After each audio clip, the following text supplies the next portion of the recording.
Buenas tardes, estamos entonces en la segunda reunión de este curso de extensión dictado por la Cátedra de Estudios Filológicos Latinoamericanos Pedro Enrique Sureña, en el marco de las actividades de la cátedra en la Facultad de Filosofía y Letras de la Universidad de Buenos Aires. La reunión de hoy va a estar coordinada por Rodrigo Carezaña, quien le cedo inmediatamente la palabra. Bueno, gracias Daniel. ¿Me escuchan? Sí. Bueno, buenas tardes. ¿Cómo están? Nos vamos a dedicar hoy a hablar de un posible origen para la tradición filológica latinoamericana, un origen torcido o desviado, porque la idea que vamos a tratar de seguir va por el lado de que con el Inca Garcilaso, una máquina de guerra de la retórica humanista que fue un instrumento al servicio de la burocracia imperial, se transforma en algo distinto. La filología pasa a ser un recurso para reconstruir una memoria ante el trauma de la conquista, pero además, y sobre todo, una herramienta para operar muy concretamente en el presente desde el que se escribe. Podríamos decir que el Inca transcultura la filología, le cambia el signo ideológico a ese aparato. Debería resultar evidente, entonces, al menos por nuestra familiaridad con Borges, que la palabra precursores, que va a quedar en el título de esta clase y de esta semana de estudio y de trabajo, no hace más que provocar un recorrido que es deliberadamente incompleto, que queda bajo el amparo de un protocolo que ya fue justificado por Daniel en su primera clase. De cualquier manera, les pido por favor si pueden silenciar los micrófonos porque tengo mucha devolución de ruido de parte de ustedes o de alguien. Gracias. Les decía entonces que en Suturas, que es un libro de 2015 de Daniel, él escribe que, y lo voy citando, se trata de postular un lugar que no fuera equivalente a un nodo geométrico, el centro de un diagrama, sino a una posición estelar de acuerdo con la lógica de la constelación, y eso precisamente por la movilidad del punto de vista, un lugar que permitiera relacionar singularidades lejanas como si formaran parte de un mismo diseño, sin olvidar que entre una y otra de esas singularidades hay una distancia, y esa distancia es tanto espacial como temporal. Hasta ahí lo que dice Daniel en Suturas. Ahora vamos a explicar un poco a cuento de qué viene esto. Yo voy a presentarles en mis clases, y probablemente es lo que va a surgir de nuestro curso, justamente esto que acabamos de leer, una constelación, un sistema de conexiones múltiples entre heterogéneos, o una serie de figuras. Nosotros vamos a ir en mis clases de la figura del mestizo a la figura del raro. Esto en un archivo latinoamericano. Y es Foucault quien preside esa lógica de la constelación, a quien tengo que citar para quedar cubierto de cualquier reclamo que ustedes tengan sobre la arbitrariedad de las lecturas que nuestro curso recorta. Ustedes me podrían preguntar por qué el Inca Garcilaso, por qué vamos del Inca Garcilaso a hoy vamos a ir un rato a Sor Juana, o por qué de Sor Juana a Bello, o por qué de Bello a Martí, a Borges, a Emerson, ¿por qué? Y entonces dice Foucault, y fíjense también la familiaridad de Foucault con lo que les leía recién de Daniel. Dice Foucault, el archivo es también lo que hace que todas esas cosas dichas no se amontonen indefinidamente en una multitud amorfa, ni se inscriban tampoco en una linealidad sin ruptura, y no desaparezcan al azar solo de accidentes externos, sino que se agrupen en figuras distintas, se compongan las unas con las otras según relaciones múltiples, se mantengan o se esfumen según regularidades específicas, lo cual hace que no retrocedan al mismo paso que el tiempo, sino que unas que brillan con gran intensidad como estrellas cercanas, nos vienen de hecho de muy lejos, en tanto que otras, contemporáneas, son ya de una extrema palidez. De esto hablamos cuando pensamos este curso como una constelación. El punto, entonces, no es otro que lanzar una reflexión sobre el transcurso de la filología en la tradición americana para trazar un diseño que es hojaldrado, un diseño de avance y de retroceso, y de disputas que están abiertas todavía, a pesar de la aparente lejanía temporal de los textos que vamos a leer. Nos vamos a mover en las clases que yo les voy a dar, eh, o vamos a partir del reconocimiento de una potencia crítica en la filología y en el Inca Garcilaso, y vamos a tomar como punto de llegada a la eventual neutralización de esta potencia crítica de la filología en el modernismo, que vamos a ver en unas semanas, donde la retórica, donde el humanismo, donde la retórica humanista parece ser el enemigo, ¿no? Entonces, hay dos preguntas que vamos a tratar de responder en nuestras clases. La primera es, ¿qué opciones o recursos encuentra el Inca Garcilaso en la filología humanista que le permiten reescribir una serie de relatos sobre el pasado de la conquista para alterar las condiciones de su propio presente? El Inca va al pasado de la conquista, en el momento en que el Inca escribe la conquista del Perú ya se está terminando, va al pasado para intervenir en las condiciones de su presente, del momento en que él escribe. Y nos vamos a preguntar cómo hace eso, qué recursos levanta de la filología para, desde el pasado, intervenir en el presente. Es un relato, y esta es nuestra hipótesis de trabajo. Este relato del Inca Garcilaso está muy, muy comprometido en cambiar algo del presente. Y luego la próxima vez que nos veamos, nos vamos a preguntar por qué la retórica ocupa en Darío y en Martí el lugar de una resistencia a vencer. La zona que los modernistas identifican con ideales nacionalitarios, de pureza, de homogeneidad y unidad de la lengua. Eso es la filología, o eso se vuelve la filología para fines del siglo XIX. Y ahí los modernistas van a detonar todo un arsenal de recursos para pelearse con la retórica. Vamos a volver sobre eso la próxima vez que nos veamos.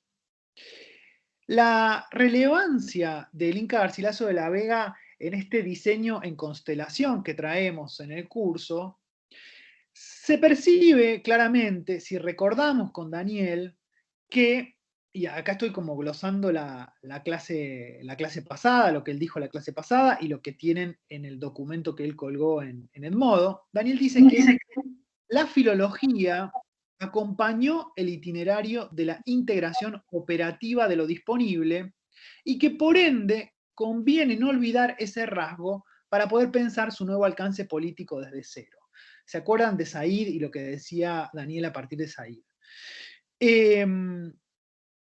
González Echevarría, Roberto González Echevarría, en este mismo sentido, se detiene en la convergencia que hay entre la burocratización del Estado español en el siglo XVI y la adopción de la retórica humanista como un aparato ideológico que lo abarca todo para justificar y ratificar los derechos territoriales españoles. Lo dijimos recién al principio cuando empezamos la charla. El Imperio Español adopta rápidamente los recursos narrativos del humanismo para organizarse y para ejecutar la conquista. Sin embargo, la escritura del Inca se ubica, por cierto, muy incómodamente, en la tensión entre las restricciones de la historiografía humanista y el modelo de algo que ahora vamos a describir, que es la relación. El Inca Garcilaso está tomando los recursos de la historiografía humanista, que, repito, le sirvieron al Imperio Español para organizarse y ejecutar la conquista, les va a cambiar el signo a esos recursos, y a su vez va a poner en diálogo esta matriz de la retórica humanista con una segunda tradición, que es la tradición de la relación.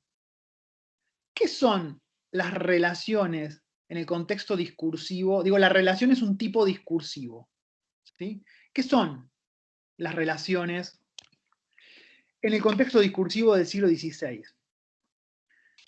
Son documentos legales en los que quien firma da cuenta de su persona, o sea, narra en primera persona del singular los hechos que son pertinentes a un caso judicial que lo involucra. Entonces, y el Inca Garcilaso va a trabajar en estos dos frentes, mezclando estas dos cosas.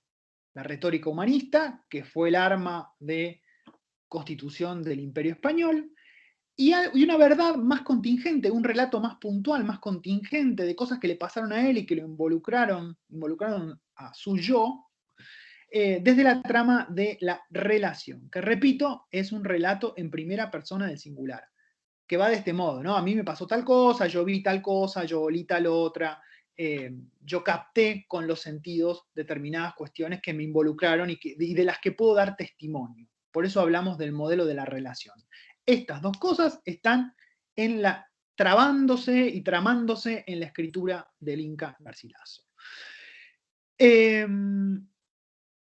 Y en estos dos frentes el Inca va a operar algún tipo de transformación o de refuncionalización de las tramas. Con el primero de estos dos ejes, que es el de la retórica humanista, el Inca realiza, y acá lo estoy siguiendo a González Echevarría, dice González Echevarría, un exhaustivo comentario filológico e histórico sobre las historias de los españoles, así como una traducción de los registros orales y las remembranzas personales, para incorporar la historicidad del Incario a un relato providencialista que la desconocía. ¿Qué hace el Inca entonces? El Inca comenta las fuentes españolas, usa la filología para comentar, para anotar las fuentes españolas. Y donde el relato español coloca a los incas, al Incario, como una ficha que no calza en el rompecabezas del mundo, lo que aparece en el Inca son como hilos que empiezan a tejer una continuidad entre una cosa y la otra, una continuidad entre el Incario y España. Como para que lo nuevo, el Incario, pueda incorporarse en un devenir que hasta ahora lo venía expulsando. Espero que se entienda hasta dónde estamos yendo ahora, y si no, me preguntan al final. Pero estamos hablando de que la retórica humanista sirvió para que España organizara la máquina de guerra y de conquista que fue el siglo XVI y el siglo XVII. Ese relato y esa máquina bélica que fue la filología en el siglo XVI fue una máquina de expulsión y de aniquilación de la diferencia americana. Y lo que está haciendo el Inca es usar esa maquinaria para incorporar al Incario en esa historicidad, tejiendo una continuidad, que no sea expulsión, sino más bien una continuidad entre España y América. ¿Sí? Esto por el lado de la retórica humanista. Lo otro que nos queda por develar es qué hace el Inca con la matriz de la relación, cuando une la matriz de la retórica humanista con la matriz de la relación, que eran estos testimonios, ¿no? ¿Cómo se da testimonio en el siglo XVI? Apelando a este género discursivo que es la relación, que es la trama que te permite narrar cosas más que te pasaron a vos, de las que vos fuiste testigo. Entonces, en este segundo frente, que es el de la relación, el discurso legal de este género trae la verdad contingente del testigo, como les decía recién, de alguien que estuvo ahí, que miró, que olió, que escuchó, que tocó, que percibió con los sentidos. Y entonces esta matriz va a trabajar en el relato del Inca como una especie de suplemento o de parásito respecto de la verdad trascendente del gran relato de la conquista. Relato que, el gran relato de la conquista, se escribía o se tejía en un escritorio, en alguna sala del palacio, por alguien que nunca había visitado o que nunca había percibido con los sentidos la realidad americana. Bueno, contra esto está trabajando el Inca, con estas dos tramas y está trabajando el Inca. Entonces, estamos, como les decía, ante una filología transculturada que ha perdido, al menos en parte, su función de instrumento de agresión colonial y que bien podemos colocar en la conciencia hendida o partida del Inca Garcilaso, que es un mestizo, no perdamos de vista eso, es un mestizo, es hijo de una princesa inca y de un conquistador español, pero vamos a pensar en un mestizo en los términos en que lo hace Antonio Cornejo Polar. ¿Por qué? Porque sabemos, y si no lo sabemos nos vamos a enterar, que la figura del mestizo ha sido usada en Perú como una figura de síntesis de un sincretismo de lo plural y de como una especie de celebración, el mestizo como una celebración de la identidad peruana. Y Antonio Cornejo Polar va a decir algo bastante, va a pensar algo bastante distinto respecto de esta figura del mestizo. Y nosotros nos vamos a plegar a lo que dice Antonio Cornejo Polar sobre el mestizo y el mestizaje. De Antonio Cornejo Polar, quiero leerles una cita de un libro hermoso que les recomendamos mucho y que yo puedo colgar a Edmodo. El libro se llama Escribir en el aire. Fíjense contra lo que se está peleando Antonio Cornejo Polar es con esta idea del mestizo como una figura de unión armónica de dos cosas que se chocan y que esa unión armónica se proyecta como el ideal de la identidad nacional peruana. Contra eso dice esto Antonio Cornejo Polar. La imagen de armonía que trabajosamente construye el discurso mestizo del Inca se aprecia más como el doloroso e inútil remedio de una herida nunca curada que como la expresión de un gozoso sincretismo de lo plural. Ahora entendido en términos de violencia y empobrecimiento, el mestizaje, que es la señal mayor y más alta de la apuesta garcilasista a favor de la armonía de los mundos, termina por reinstalarse, precisamente en el discurso que lo ensalza, en su condición equívoca y precaria, densamente ambigua, que no convierte la unión en armonía, sino al revés, en convivencia forzosa, difícil, dolorosa, traumática. Con eso nos vamos a quedar. Lo que está diciendo Cornejo Polar es que cada vez que aparece el mestizo en los comentarios reales del Inca Garcilaso, se ven las costuras y hay que hacer un poquito así sobre esas costuras para que lo que parece unión armoniosa se reviente y estalle en mil pedazos. Sobre los alcances del comentario filológico en los comentarios reales, que es un libro de 1609, y la historia general del Perú, que es la segunda parte de los comentarios reales, que es de 1617, Margarita Zamora, en el artículo que les había sugerido leer, Margarita Zamora escribe que el Inca se apropia de un método de restauración, de traducción e interpretación de los textos de la antigüedad clásica y de los textos bíblicos en lengua original.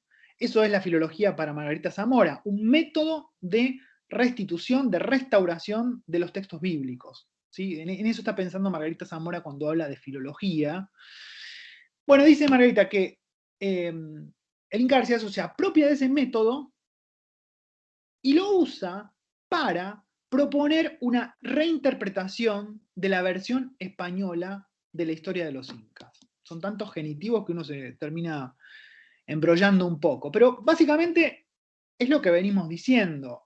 El Inca Garcilaso toma un aparato que estaba siendo usado con Erasmo para reconstruir y para volver a un cristianismo más auténtico, para releer los textos bíblicos y lograr el retorno a un cristianismo más auténtico, usa ese método para revisar los relatos de los españoles. Y donde los españoles, como decíamos recién, donde los relatos de los españoles colocaban, terminaban expulsando al incario del imperio, digamos, viéndolo como algo otro al imperio español, lo que va a hacer el Inca es reinterpretar la historia peruana para incluirla y restablecer esa continuidad con España. Entonces, desde el supuesto de que la lengua es el arcano de todos los misterios, y que la lingüística es la autoridad máxima en cuestiones de interpretación, el Inca va a desacreditar o va a completar los relatos españoles en todos aquellos aspectos que tengan que ver con sus deficiencias lingüísticas. Pero algo más que va a agregar el Inca Garcilaso es que trabaja no solo sobre el sustrato escrito, sino que va a trabajar sobre el sustrato oral, en quechua. Es decir, el Inca va a ampliar el objeto de la filología humanista que tradicionalmente pasaba por textos escritos. ¿Sí? Va a trabajar con dos fuentes escritas y fuentes orales. Sigo escuchando de fondo mi propia voz que rebota en algún micrófono de ustedes y bueno, es como un poco molesto, así que si pueden cerrar el micrófono les agradezco. Rodrigo, usamos la opción de silenciar a todos. Bueno. Porque si la hago yo, te voy a silenciar a vos. Ok.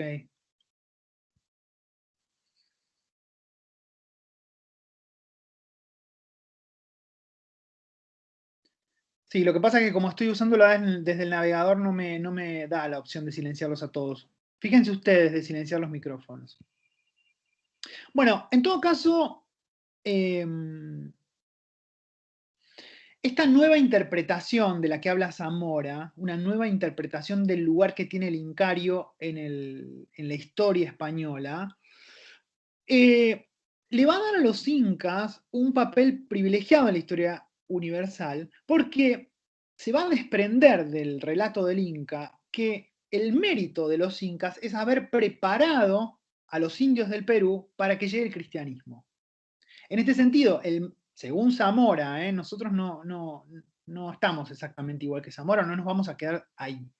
Pero Zamora dice, el Inca Garcilaso usa el método filológico, se apropia de una maquinaria que es el método filológico y lo usa para decir que en realidad los incas prepararon la llegada de los españoles a Perú. Prepararon a los indios del Perú para recibir la palabra de Cristo. La hipótesis de Zamora, esta hipótesis que acabo de comentarles y que ustedes leyeron cuando vieron su artículo, aun cuando es muy pionera en percibir, en notar, en darle visibilidad al lugar que tiene la filología en el Inca, me parece que falla, creo que falla, en captar lo que en el texto vive todavía, por usar términos convergentes con los planteos de Daniel la clase pasada. Más afín a ese latido de lo que en el texto vive todavía, Beatriz Pastor, en un artículo que les dejo, luego les dejo las referencias de todo lo que estoy citando y también les voy a dejar el artículo para que lo puedan leer si tienen ganas o me lo piden. Pero en todo caso les cuento que una crítica muy, muy célebre entre nosotros, que se llama Beatriz Pastor, propone que el diagnóstico lingüístico que hace el Inca Garcilaso configura un discurso utópico. Un discurso utópico. Entonces va a decir Beatriz Pastor. Beatriz Pastor va a relacionar filología y utopía.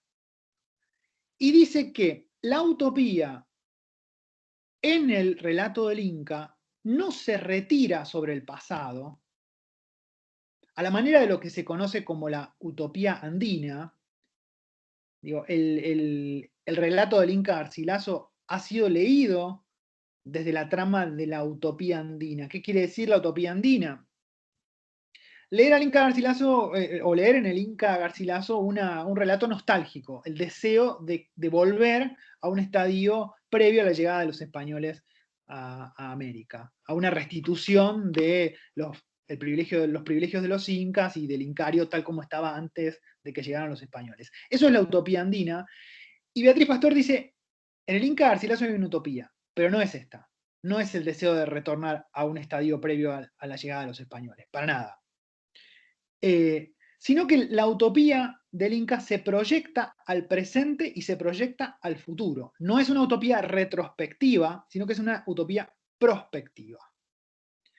Les leo un pedacito de Pastor, muy cortito. Dice ella, el pensamiento utópico del Inca articula un texto que propone la reapertura del diálogo, la neutralización de la violencia y la resolución simbólica de la oposición indio-español.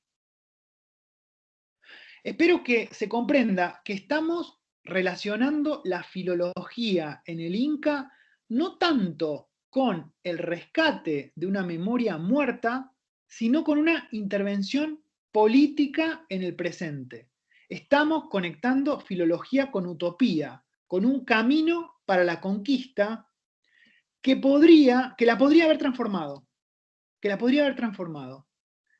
según el Inca, o si lo que el Inca, si lo que la utopía del Inca quiere hubiera ocurrido, la conquista habría sido de otra manera. La conquista habría sido otra cosa. Ahora vamos a ver vamos a ver de manera muy concreta por qué decimos que el trabajo desde la filología supone en el Inca una intervención directa en el presente. Bien, el relato del encuentro de Cajamarca hacia el que nos dirigimos y que ustedes leyeron, se encuentra en el umbral de este libro que se llama Historia General del Perú, que es la segunda parte de los comentarios reales, yo les decía recién. Comentarios reales se llama la primera parte, y 10, 15 años después, el Inca Garcilaso publica la Historia General del Perú. A todo eso, a estas dos cosas se les llama generalmente comentarios reales.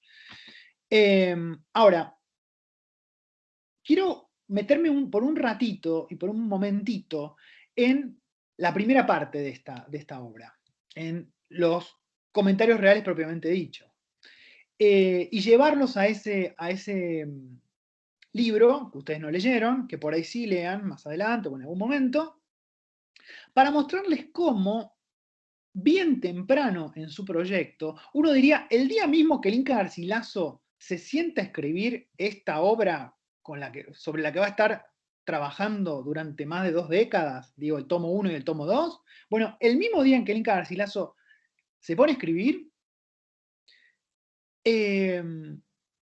escribe algo muy parecido al encuentro de Cajamarca que ustedes leyeron. Y se los quiero leer. Mi idea es que si en algún momento ustedes leen los comentarios reales, van a encontrar mini cajamarcas a cada paso. Los comentarios reales y la historia general del Perú están taladrados por mini cajamarcas. Y nosotros ya sabemos que si hay algo que caracteriza a la filología, es el debate por los nombres, ¿no? Por el nombre, por la repercusión del nombre, y Daniel hablaba en algún momento de la inestabilidad del nombre. Eso le preocupa mucho a la filología. Cómo nombramos, qué nombre se usa para una cosa y para la otra. Entonces, vamos a hablar ahora de un capítulo de comentarios reales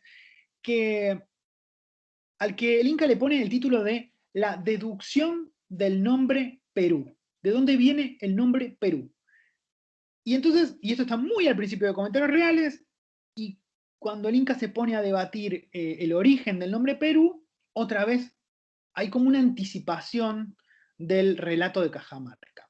Les leo ese pedacito que me interesa y ustedes ya van a empezar a escuchar lo parecido que es esto a lo que vamos a discutir más adelante.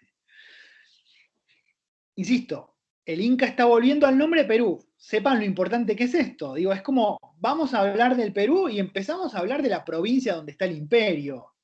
Y acá, en ese preciso momento, ocurre lo que les quiero leer. Un navío de estos, se está refiriendo a un navío de los españoles que están llegando. Es el primer encuentro entre un americano, digo, un peruano, no sé qué nombre ponerle a eso. Es el primer encuentro entre un español y un coso. Ahora vemos. Dice, un navío de estos surgió más que los otros y pasó la línea equinoccial a la parte del sur, y cerca de ella, navegando costa a costa, como se navegaba entonces por aquel viaje, vio un indio que a la boca de un río, de muchos que por toda aquella tierra entran en la mar, estaba pescando. Los españoles del navío, con todo el recato posible, echaron en tierra, lejos de donde el indio estaba, 4 españoles grandes corredores y nadadores, para que no se les fuese por tierra ni por agua. Hecha esta diligencia, pasaron con el navío por delante del indio para que pusiese ojos en él y se descuidase de la celada que le dejaban armada. El indio, viendo en la mar una cosa tan extraña, nunca jamás vista en aquella costa, como era navegar un navío a todas velas, se admiró grandemente y quedó pasmado y abobado, imaginando qué pudiese ser aquello que en la mar veía delante de sí. Y tanto se embebeció y enajenó en este pensamiento que primero lo tuvieron abrazado los que iban a aprender que él lo sintiese llegar, y así lo llevaron al navío con mucha fiesta y regocijo de todos ellos. Los españoles, habiéndole acariciado porque perdiese el miedo que de verlos con barbas y en diferente traje que el suyo había cobrado, le preguntaron por señas eh, y por palabras qué tierra era aquella y cómo se llamaba. El indio, por los ademanes y meneos que con manos y rostro le hacían, como a un mudo, entendía que le preguntaban, mas no entendía lo que le preguntaban. Repito, entendía que le preguntaban, mas no entendía lo que le preguntaban. Y a lo que entendió qué era el preguntarle, respondió a prisa, antes que le hiciesen algún mal, y nombró su propio nombre, diciendo Berú. Y añadió, dio Berú. Y añadió otro y dijo Pelú. Quiso decir, abre comillas el Inca, si me preguntáis cómo me llamo, yo me llamo Berú, me digo Berú. Y si me preguntáis dónde estaba, digo que estaba en el río. Cierra comillas el Inca. Porque es de saber que el nombre Pelú, en el lenguaje de aquella provincia, es nombre apelativo y significa río en común, como luego veremos en un autor grave. Los cristianos entendieron conforme a su deseo, como siempre hacen, ¿no? Lo que se les cantaba. Los cristianos entendieron conforme a su deseo, imaginando que el indio les había entendido y respondido a propósito, como si él y ellos hubieran hablado en castellano. Y desde aquel tiempo, que fue el año de 1515 o 16, llamaron Perú aquel riquísimo y grande imperio, corrompiendo ambos nombres, como corrompen los españoles casi todos los vocablos que toman del lenguaje de los indios de aquella tierra. Porque si tomaron el nombre del indio, Berú, trocaron la B por la P. Y si el nombre Pelú, que significa río, trocaron la L por la R. Y de la una manera o de la otra dijeron Perú. Otros, que presumen de más repulidos y son los más modernos, corrompen 2 letras y en sus historias dicen Pirú, Pirú. Los historiadores más antiguos, como son Pedro de Cieza de León y el contador Agustín de Zárate y Francisco López de Gómara y Diego Fernández, natural de Palencia, y aún el muy reverendo padre Fray Jerónimo Román, con ser de los modernos, todos le llaman Perú y no Pirú. Y como aquel paraje donde esto sucedió acertase a ser término de la tierra que los reyes incas tenían por aquella parte conquistada y sujeta a su imperio, llamaron después Perú a todo lo que hay desde allí. Bueno, hasta ahí el pedacito del Inca que quería compartir con ustedes. Este encuentro inaugural da cuenta de un fracaso comunicativo. Fíjense, ¿no? Con unas consecuencias muy relevantes para la conquista y la vida futura. El Inca está diciendo que el nombre de esta tierra tiene en su en su misma inscripción un error de comunicación, ¿no? Como es habitual en los relatos de este tipo de escenas, en todos los relatos de escenas de encuentro en la conquista, aparecen, ¿no?, los monitos y los loritos, ¿no? Hablan como con las manos, hacen señas y repiten como loros. Ya vamos a volver a eso, ¿no? Aparece la lengua de señas y los españoles interpretan conforme a su deseo. Lo dice el Inca Garcilaso. Los españoles entienden lo que se les canta. Lo poco habitual, lo que es muy poco habitual y que aparece acá, en esto que acabo de leerles, es el énfasis y la precisión que este narrador pone en la cuestión de la lengua. Digamos de entrada que hay algo que se entiende y algo que no se entiende. Para nosotros que le prestamos tanta atención, quizá tanta atención como el Inca a la lengua. El Inca nos está mostrando que hay circuitos de la comunicación que funcionan y circuitos de la comunicación que son disfuncionales. En principio, fíjense que el tono, que es el rasgo suprasegmental del enunciado, el tono funciona. El indio entiende que algo le están preguntando. Lo que no entiende es el contenido de lo que le están preguntando. Pero él no sé cómo son las señas para... Pero, bueno, el indio escucha el tono de pregunta, entiende el tono de pregunta, lo que no entiende es qué le están preguntando. Y lo mismo con los españoles. Los españoles captan que el indio les está respondiendo algo, captan el tono de respuesta, pero fallan en el contenido. Fíjense cómo el Inca se toma el trabajo de deslindar claramente dónde está el problema, ¿no? La falla está en los niveles lingüísticos inferiores a la entonación. La falla está en el léxico y también está en la fonología, ¿no? Esa palabra, la palabra Perú no existe y lo que ocurrió fue un reemplazo de fonemas. Solo un narrador que usa activamente la filología como método para validar su relato, se detendría en semejante nivel de detalle, ¿no?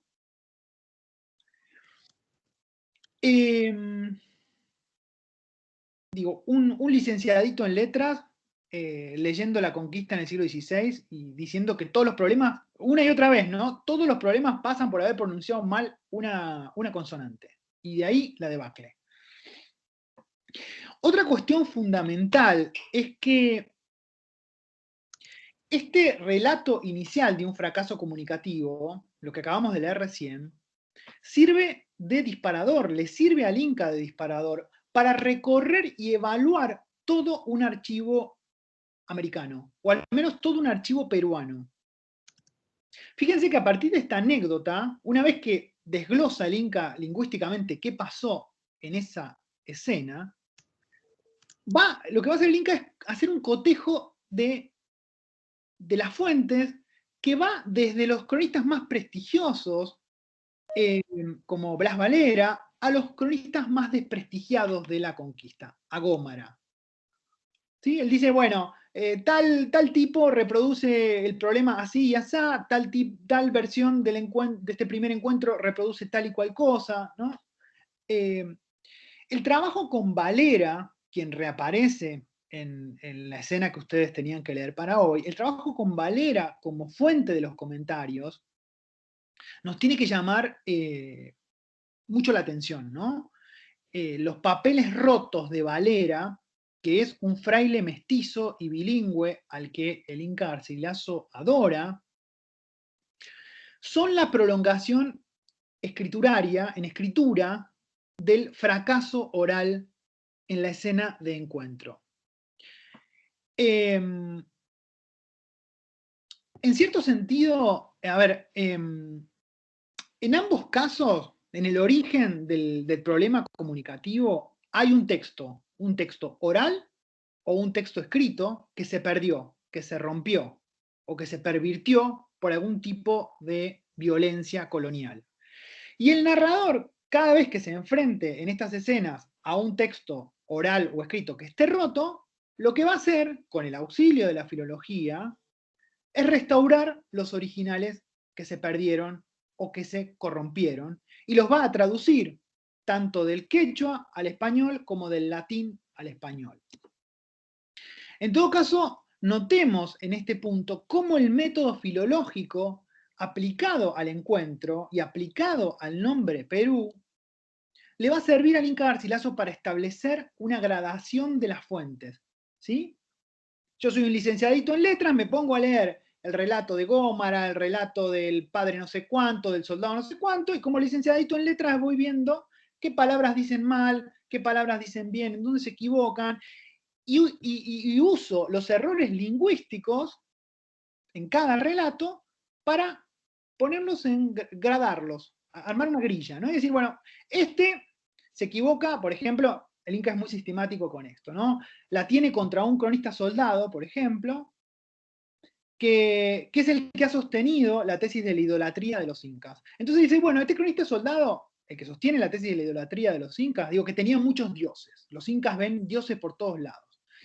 Se equivoca cada vez que usa, que se refiere a la teología inca, usa malas palabras. Entonces voy a desacreditar la tesis de la idolatría de los incas porque lingüísticamente ese relato no se sostiene. ¿Sí? Yo quiero que noten esto, cómo el método filológico le sirve al Inca Garcilaso para establecer jerarquías en las fuentes que está comentando y que está glosando. Hay un último aspecto que me interesa de este primer episodio con el nombre Perú y todo esto, que después vamos a ver repetirse en el encuentro de Cajamarca. Y es que quiero que vean la dimensión performativa que tiene esta anécdota. Van a ver que, en última instancia, desde acá, desde lo que les voy a decir ahora, nosotros podemos recomponer esta idea de una utopía que hablábamos recién, que decíamos recién, de una utopía que se revierte sobre el presente. El Inca no está narrando una historia muerta, sino que el relato de esta incomprensión sigue vivo. Los efectos de este error en el nombre Perú siguen vivos en el momento en que él está escribiendo. Casi 100 años después, siguen vivos. El relato del Inca no es neutral ni casual y claramente quiere intervenir en las condiciones de su propia escritura. El rasgo que avala esta lectura, esto que les estoy diciendo, de que cada vez que el Inca se detiene a marcar un error lingüístico, no está hablando de algo que pasó, está hablando de algo que sigue pasando, el rasgo que avala esta lectura es la inscripción, la intrusión del presente de la enunciación en el texto. El Inca viene narrando en pasado, apilando verbos en pasado, y de golpe, ¡pop!, aparece un presente. Cada vez que ustedes lean en el Inca Garcilaso que aparece el presente del indicativo, hay que darle una vueltita con un lápiz y percibir cómo ese relato de lo que era pasado se metió en el presente y tiene efectos en el presente. Entonces, quiero leerles el pedacito en que esto, referido al nombre Perú, en que esta irrupción del presente de la enunciación ocurre. Dice el Inca Garcilaso, como cierre de esto que les acabo de leer. Este es el principio y origen del nombre Perú, tan famoso en el mundo, y con razón famoso, pues a todo él ha llenado de oro y plata, de perlas y piedras preciosas. Y por haber sido así impuesto acaso, los indios naturales del Perú, aunque hace 72 años que se conquistó, no toman, presenta la enunciación, no toman este nombre en la boca, como nombre nunca por ellos impuesto, y aunque por la comunicación de los españoles entienden ya lo que quiere decir, ellos no usan de él, porque en su lenguaje no tuvieron nombre genérico para nombrar en junto los reinos y provincias que sus reyes naturales señorearon, como decir España, Italia o Francia. ¿Se entiende esto que quiero decir? Todo lo que el Inca viene a decir del nombre de Perú, no toman este nombre en boca y de golpe todo eso se revierte sobre el presente. Eso que nació con el maldito o el mal dicho nombre Perú, sigue ocurriendo hoy, 72 años después de que se conquistó esa tierra. Entonces, el malentendido se proyecta sobre el presente mismo de la escritura. No se trata en el relato del Inca de resguardar una cultura ante la derrota, no es solamente eso, sino que aparece una fuerte dimensión de futuro en la recuperación del pasado. Fíjense que esta dinámica del malentendido se va a aplicar a todos los nombres. Parece que fuera como esta pequeña anecdotita, como decía hace un rato, esta pequeña anécdota del nombre Perú aparece una y otra y otra y otra y otra vez. Parece que fuera como una pequeña muestra de la parte por el todo, uno diría la sinécdoque de la dinámica lingüística española en las Indias. Segunda cuestión, los peruanos, entre comillas, ¿no? Los peruanos, dice el Inca, resisten la toponimia en el presente. Los peruanos no acatan la nominación occidental. Y esto mismo es lo que impide el diálogo actual. La dificultad que viene de lejos se mantiene, como decíamos recién, 70 años después, es decir, cuando el Inca escribe su historia. En este punto encontramos ya claramente la utopía, porque el narrador con su aparato filológico puede restablecer el diálogo, puede localizar geográficamente el intercambio, puede justificar lingüísticamente, puede proponer una hipótesis válida de qué fue lo que se dijo. O sea, ¿quién sabe qué diablo se dijo en ese diálogo entre los españoles y el indio que agarraron ahí? ¿Quién sabe si dijo Belú, Pelú, Chelú o lo que fuera? Pero el Inca tiene una hipótesis sobre lo que se dijo, ¿no?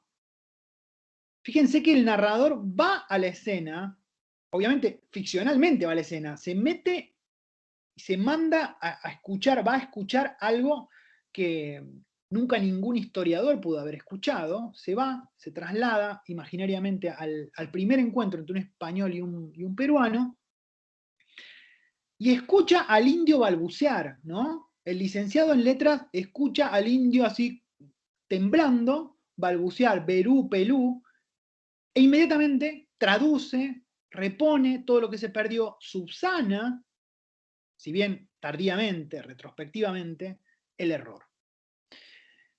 Me parece que acá, en esto que acabamos de leer, tenemos como un mini Cajamarca, ¿no? Una pequeña muestra de algo que en el encuentro de Cajamarca va a aparecer en todo su esplendor. Entonces, enfrentados ahora sí al encuentro de Cajamarca, bien podemos pensar que no hay en el archivo americano otra zona de contacto, otro encuentro entre culturas en que el lenguaje, la comunicación y la traducción tengan semejante protagonismo. No hay un encuentro entre españoles y aborígenes, no hay un relato de ese encuentro en que la lengua tenga tanta importancia. Una hipótesis a gran escala que me gustaría presentarles y que en algún punto podemos discutir, quiero compartir con ustedes, que es bastante parecida a lo que venimos analizando en el nombre de Perú.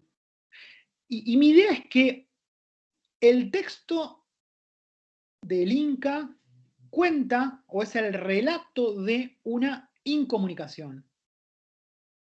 Es la narración del caos comunicativo. ¿Sí? El texto del Inca, ahora le doy la palabra a Daniel, que levantó la mano. El texto del Inca da cuenta de una incomunicación, narra una incomunicación, pero sobre ese caos, el relato del Inca proyecta orden. Es decir, el relato le da un orden, y ese es el lugar que quiere ocupar el narrador, el de un sujeto capaz de reponer el orden perdido al caos comunicativo. El relato le da un orden al caos.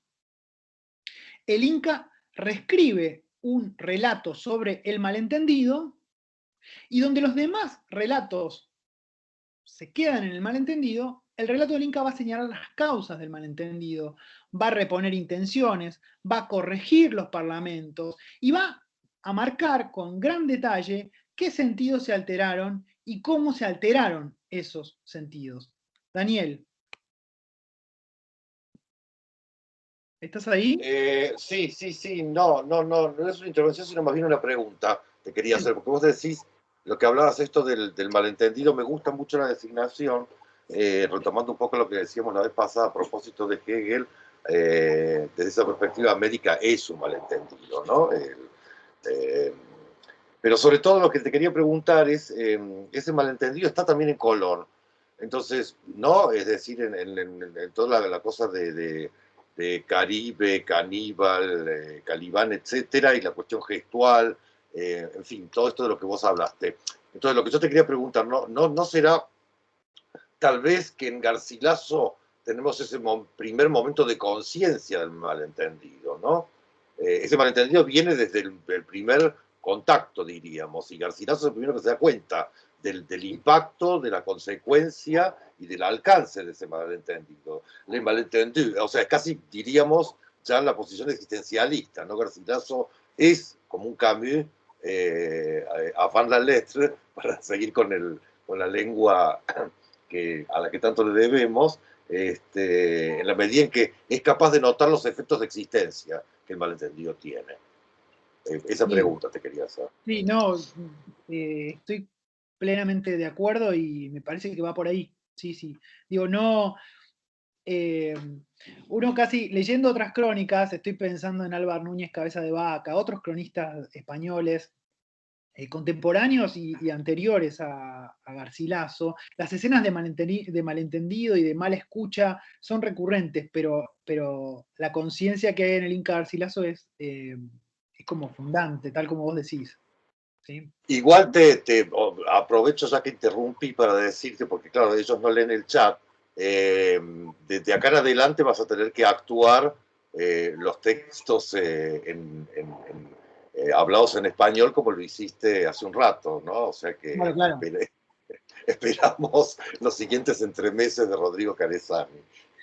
Por supuesto, por supuesto. Lo que pasa es que la versión que les estaba leyendo, que es la versión de la biblioteca Ayacucho, ustedes tienen para descargarse o se los puedo dejar, no sé si se los colgué o ya no recuerdo. Pero esa versión de la biblioteca Ayacucho, que es la más conocida de comentarios reales de la primera parte, está en un español modernizado. Mientras que la de un conocido nuestro que pronto va a volver en las reuniones más adelante cuando hablemos del Instituto de Filología y qué supuso para la tradición latinoamericana el lugar del Instituto de Filología, la versión que nosotros leemos de la Historia General del Perú, de la segunda parte, la estableció un tal Ángel Rosenblatt, ¿sí? Del Instituto de Filología de la Universidad de Buenos Aires, dice en la portada, y ese establecimiento del texto es más generoso con el texto original del Inca Garcilaso, si bien está modernizado, pero está en un español que parece más antiguo y se los voy a leer como tal. Bien, entonces decíamos que el Inca reescribe un relato sobre el malentendido, pero lo que hace es proyectar sobre ese malentendido orden, le da estructura al malentendido, ¿sí? Digamos, no es un relato caótico del caos, no, es un relato paranoico del caos, ¿no?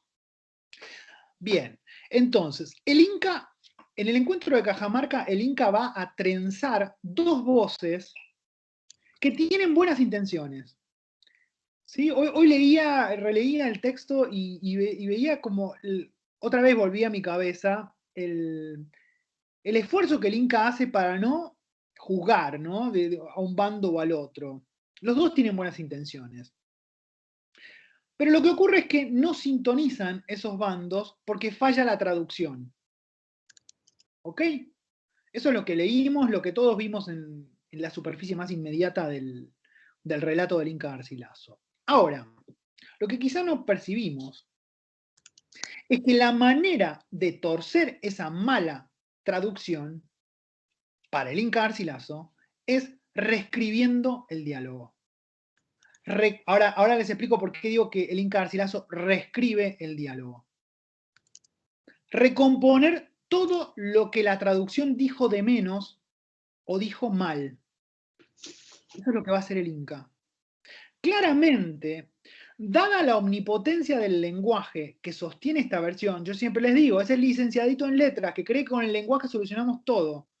Dada la omnipotencia del lenguaje que sostiene esta versión del encuentro de Cajamarca, si un licenciadito en letras, como el que narra este texto que nosotros leímos, hubiera estado ahí, si el Inca Garcilaso hubiera estado ahí en reemplazo de Felipillo,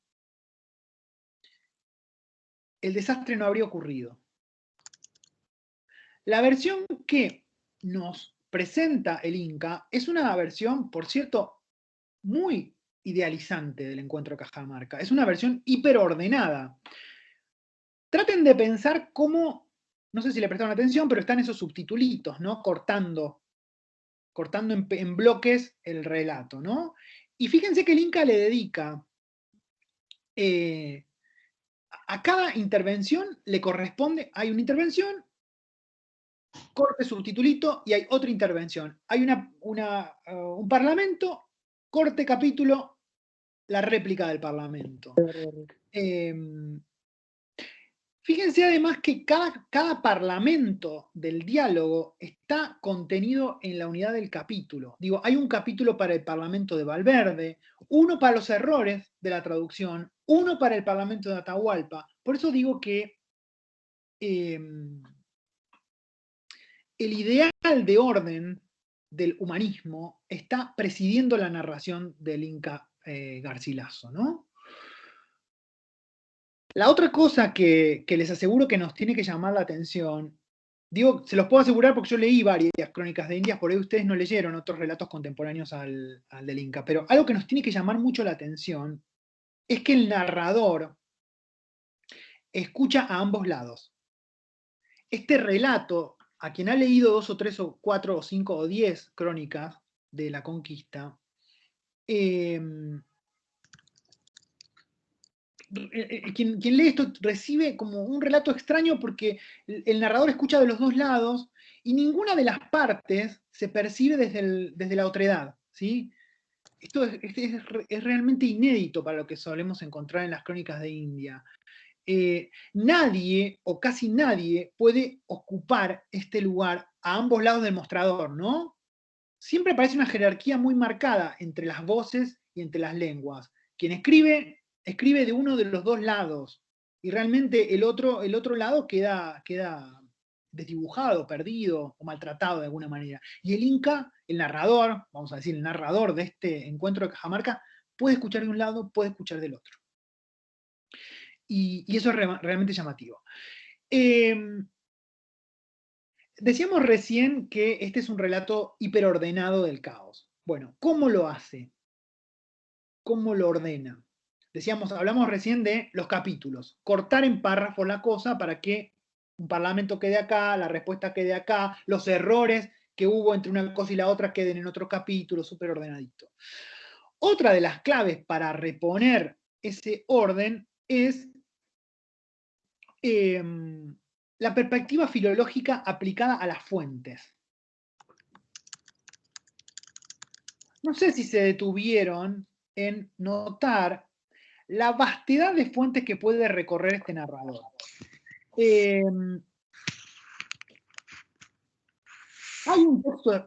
Hay un texto original acá, hay un texto original, el texto escrito, que puede ser el requerimiento que enuncia el fraile, el texto oral, que son las respuestas de Atahualpa. Esos dos textos, pero no son dos, digo, pongo un sustrato escrito y un sustrato oral. En cada lado, en cada bloque hay 1000 cosas. Digo, el Inca habla de los ñudos historiales. Se está refiriendo a los quipus, que son, digo, cada vez que habla un elemento en la embajada, el Inca se detiene a decir que hay una mauta anudando y poniendo por escrito lo que cada uno dice. Entonces, hay un texto original, sea escrito o sea oral. Y lo que hace el texto del Inca Garcilaso es mostrar cómo la traducción y luego las demás versiones del encuentro, cómo la traducción y las demás versiones han desvirtuado esos textos originales. Lo que hace el narrador es reconstruir, gracias a su dotación lingüística, los originales que se fueron degradando. Repito, desde la voz de Atahualpa a la traducción de Felipillo, a la voz de Valverde, a la transcripción del requerimiento por el fraile Bras Valera, a los relatos de los cronistas del Perú que trabajan sobre esas fuentes. Digo, toda una catarata de fuentes y el Inca está volviendo a cada una de ellas y las está reutilizando y está marcando en qué se equivoca cada una y cada otra. Entonces, en la perversión del texto original está la clave de toda la tragedia. Este es el diagnóstico de partida del texto que nosotros leímos. En una nueva traducción, y esto es básicamente lo que hace el narrador, retraducir y rearmar muy prolijamente la secuencia del diálogo, recomponer esa secuencia del diálogo, bueno, en esa nueva traducción está el antídoto de la tragedia. Un argumento más relativo a esto. Tenemos la voz de Felipillo. ¿Saben quién es el Felipillo? El faraute, el traductor, ¿no? El tartamudo, el traductor tartamudo. Es el intérprete desprestigiado. Lo único que hace el Inca es decir que tartamudea, ¿no? El indio tartamudea. Pero noten que nunca escuchamos el tartamudeo de Felipillo. Fíjense que el relato nunca le cede la palabra al traductor tartamudo. El relato del Inca Garcilaso dice que la traducción es mala, pero nunca la cita. Lo que hace es decir que la traducción es mala e inmediatamente interviene un narrador que se ofrece de nuevo traductor, desplazando a Felipillo y a todo intermediario. Les pongo un ejemplo de esto. Traten de volver a lo que leyeron y acordarse de que cada vez que habla Felipillo, el Inca dice, qué tristeza, qué mal que lo dijo, cómo está deslucida la embajada. Inmediatamente viene la voz de Atahualpa hablando como un, no sé, como un príncipe, ¿no? Les leo un pedacito. O sea, nunca escuchamos la embajada maldicha, la escuchamos dicha de una manera, con una retórica y con una elocuencia sorprendente. Leo esto, del encuentro de Cajamarca. Pero que muchas veces lloraría la desdicha de aquel imperio que, por la torpeza del intérprete, pudiesen los primeros conquistadores y los sacerdotes que con ellos fueron a echar a Felipillo la culpa de tantos males como se causaron de su ignorancia, para desculparse ellos y quedar libres, y que en parte o en todo tuviesen razón de echársela, porque declaró aquellas palabras tan bárbaras y torpemente que muchas dijo en contrario sentido, de manera que no solamente más enfadó a los oyentes, porque apocó y deshizo la majestad de la embajada, como si la enviaran unos hombres muy bárbaros, por lo cual el Inca, penado por su mala interpretación, dijo, ¿qué anda este tartamudeando de una palabra en otra y de un yerro en otro, hablando como mudo? Esto que el hincadillo tiene mucha más significación en su lengua que en la castellana. Claramente acá, y esto se repite una y otra vez, la voz de Atahualpa está traducida no por el traductor tartamudo, sino por el propio narrador. La palabra de Felipillo no se reproduce, es otro traductor el que asume su lugar. Me parece que es la figura del mestizo, de un traductor que tiene una competencia lingüística sumamente sofisticada y que hace hablar a Atahualpa en estos términos, ¿no? Que ya vamos a abordar, que son las de un Sócrates criollo, me gusta decir, ¿no? Atahualpa se expresa como Sócrates. En su lectura de este acontecimiento del encuentro en Cajamarca, Antonio Cornejo Polar, en el libro que les mencionaba hace un ratito, dice que la versión del Inca Garcilaso es la versión disidente del relato de Cajamarca. ¿Por qué la versión disidente? Porque es el único cronista que sale de la oposición entre oralidad y escritura marcada en el desprecio del libro que hace Atahualpa. ¿Se acuerdan al final del encuentro de Cajamarca que leyeron? Que el Inca Garcilaso dice, no, no es como dicen todos los demás cronistas, que el Inca Atahualpa revolvió el libro, ni que se le cayó, ni nada. No es así. El libro no tuvo nada que ver en todo esto, dice el Inca Garcilaso. Y Antonio Cornejo Polar dice, esto es lo más revulsivo de la versión del Inca Garcilaso. Y es esto lo que la vuelve la versión disidente dentro del archivo de Cajamarca. Cornejo Polar percibe con mucha lucidez que el Inca Garcilaso pone este tema del librito, que si estaba o no estaba, que si se cayó, que si lo tiro, en los márgenes.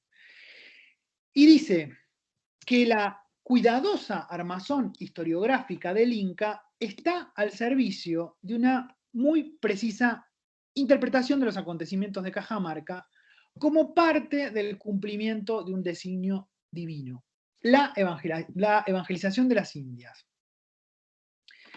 Para Cornejo Polar, la versión de Garcilaso le quita toda importancia al libro y pone el drama de Cajamarca en el horizonte de la oralidad.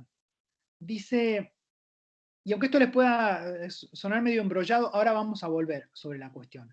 Dice Cornejo Polar, retirada la escritura, el libro de la escena, o sea, el Inca Garcilaso no le presta atención a este acontecimiento del libro, retirada la escritura de la escena, el bilingüismo resulta ser una valla superable. Hablados, el quechua y el español parece que no se repelieran, como sí sucede cuando el cruce se establece entre la oralidad y la escritura. ¿Me escuchan? ¿Hola? ¿Me escuchan? Sí. Porque sí, desaparecieron perfectamente. Bien, perfecto. Sí. Desaparecieron las imágenes de todos y me empecé a preocupar. Creo que mi conexión está al límite. Bien, dice Antonio Cornejo Polar que lo más revulsivo de esta versión del encuentro de Cajamarca es que el Inca Garcilaso saca al libro de la escena. Y lo que yo quiero mostrarles es que el libro que sale por la puerta se mete por la ventana. Y vamos a eso. Me voy a referir a una crítica literaria que también les puedo compartir el artículo, que se llama Patricia Cid, que tiene algunas tesis sobre el encuentro Cajamarca que realmente me molestan mucho, pero uno muchas veces escribir contra o pensar contra una crítica literaria o un crítico literario ayuda mucho. Y hay algo que ella señala, Patricia Cid, y nos ayuda a analizar esta cuestión que venimos viendo. Lo que no vamos a soportar de Patricia Cid es que ella afirme que el relato del Inca inferioriza al quechua. Patricia Cid lee al Inca Garcilaso como un español hecho y derecho, y eso realmente no se lo podemos perdonar. Ahora, dice Patricia Cid en su lectura del encuentro de Cajamarca, que el Inca le presta mucha atención a la falta de equivalentes quechuas para los conceptos religiosos españoles. Hay en el relato del Inca una insistencia notable en las desastrosas consecuencias que trae no contar con traducciones que comuniquen bien la teología cristiana. Y en esto se detiene bastante Patricia Cid. Claro que ella no conecta este punto con un rasgo decisivo del encuentro de Cajamarca que nosotros ya venimos anticipando, que es el tema del presente de la enunciación. Que el presente de la enunciación se mete constantemente en el relato. Y nosotros ahora vamos a hacer esa conexión. No hay vocablos para transmitir, para comunicar la teología cristiana, no se han inventado esos vocablos, y esto lo vamos a relacionar con lo que está pasando en el presente en el que el Inca mismo escribe. Y no lo vamos a hacer porque queramos, sino porque lo hace el Inca. Porque el problema no es que para el Inca, el problema no es que esas dicciones no hayan existido en el pasado, sino que no existan en el presente. Y a eso vamos. Les repito que marquen luego, cuando lo lean por segunda vez, si lo leen por segunda vez, marquen todas las veces que cambia de pasado a presente, que hay un cambio de pasado a presente. Yo les voy a leer algunos de esos cambios para que veamos lo que les quiero, la relación que quiero mostrarles. Dice el Inca Garcilaso, en la página 56. Por todo lo cual es de haber lástima que los que dan en España semejantes relaciones de cosas acaecidas tan lejos de ella, quieran inventar bravatas a costa de honras ajenas. Esa es la primera vez en el texto que ustedes tuvieron que leer que aparece el presente de la enunciación. Es de haber lástima que los que dan en España semejantes relaciones de cosas acaecidas tan lejos de ella, quieran inventar bravatas a costa de honras ajenas. Otra vez que aparece el presente. Esto está en la página 68. Dice el Inca. Y para que se vea más claramente que la mala interpretación que Felipillo hizo no fue por culpa suya, ni del buen fray Vicente de Valverde, ni de los españoles, sino por falta de aquel lenguaje indiano, es de saber que aún hoy, con haber más de 80 años que se ganó aquel imperio, no tiene en indio las palabras que ha menester para hablar en las cosas de nuestra santa religión, como consta por un conficionario que al principio del año 1603 me envió del Perú el padre Diego de Alcobarza, en 3 lenguas, en la española y en la general del Cosco y en la particular de la provincia llamada Aymara, donde en todo lo que se dice en ambas lenguas indianas, escuchen esto, hay muchas palabras españolas indianizadas.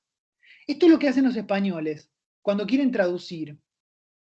Le agregan sufijos o afijos a las sufijos quechua o afijos quechua a las palabras españolas.